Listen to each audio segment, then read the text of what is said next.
গল্পের নাম মায়াবী অশরীরী। নয়ন আর তৃষা সদ্য বিবাহিত দম্পতি ছুটির সুযোগে এক পাহাড়ি গ্রামের রিসোর্টে ঘুরতে যায়। রিসোর্টটা বেশ পুরনো, কাঠের তৈরি, অনেকটা ব্রিটিশ আমলে। তারা যে কেবিনটা পায় সেটা একটু নির্জন, ঘন জঙ্গলের পাশে। তৃষা একটু অস্বস্তি বোধ করলেও নয়ন বলে, এই তো অ্যাডভেঞ্চার, এখানে না থাকলে ঘুরতে এসে লাভ কি? রাতটা বেশ ঠান্ডা। তৃষা ঘুমাতে যাওয়ার সময় জানালাটা বন্ধ করতে গিয়ে খেয়াল করে একটা জানালার ভেতর থেকে ঝাপসা ছোপ ছোপ দাগ, যেন কেউ বাইরের থেকে কাছে হাত দিয়ে ঘষে ঘষে কি একটা লিখেছে।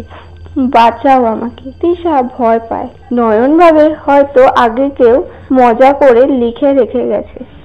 কিন্তু এরপরে রাতে ঘুম ভেঙে তারা দুজনেই একটা শব্দ শুনতে পায়, যেন কেউ কেবিনের চারপাশে ঘুরে বেড়াচ্ছে, জানালায় হাত বুলাচ্ছে। তারপর হঠাৎ এক বিকট গর্জন, যেন কাঁচ ফেটে গেল। তারা উঠে দেখে সব জানালা ঠিক আছে, শুধু ওই কালো জানালার পাশে একটা সাদা কাপড় পড়ে আছে রক্তমাখা।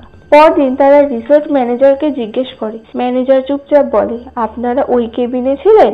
ওই কেবিনে 2012 সালে এক মেয়ে গেস্ট নিখোঁজ হয়। রাতের বেলা ওর প্রেমিক ওকে ঝগড়ার পর জানালা দিয়ে ঠেলে ফেলে দেয়।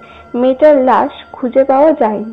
নয়ন ও তৃষার সাথে সাথে চেক আউট করতে যায়। ব্যাগ গোছাচ্ছে এমন সময় দরজার নিচ দিয়ে গড়িয়ে আসে একটা পুরনো পেজ, যেটা সেই মেয়ে নিজের হাতে লিখে গিয়েছে, আমি এখানেই আছি, তুমি চলে গেলে আমি আর কার জানালা থেকে তাকাবো? তারা দরজা খুলেই দেখে কেউ নেই, কিন্তু তৃষা আর হাঁটতে পারছে না। ওর পা যেন মাটির সঙ্গে আটকে গেছে। পেছন থেকে নয়ন একটা ঠান্ডা নিঃশ্বাস টের পায়। কে যেন বলে, তোমার তৃষা আজ থেকে আমার। ও জানালা পেরিয়ে গেছে।